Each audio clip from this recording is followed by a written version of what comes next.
कांग्रेस नेता राहुल गांधी के आरोपों पर सुनील तटकरे ने कहा कि राहुल गांधी विपक्ष के नेता है, लेकिन चुनाव आयोग पर ऐसे आरोप लगाना उनका बचकानापन है। वोट चोरी म्हणजे नेमकं काय तरी एकदा समजावून सांगितलं पाहिजे।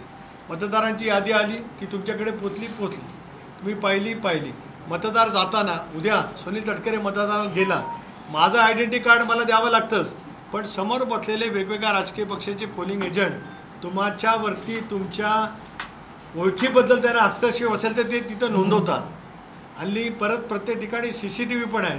इतक्या पारदर्शी पद्धतीने मतदानाची प्रक्रिया पार पाडली जात असताना लोकसभेमध्ये यश मिळालं तर ते योग्य होतं। विधानसभेमध्ये महाराष्ट्रामध्ये दारुण पराजयाला सामोरं जावं लागलं, ते अजूनही पचवलं जात नाही। आता वर्ष होत आलं त्या धक्क्यातून सावरले नाहीत।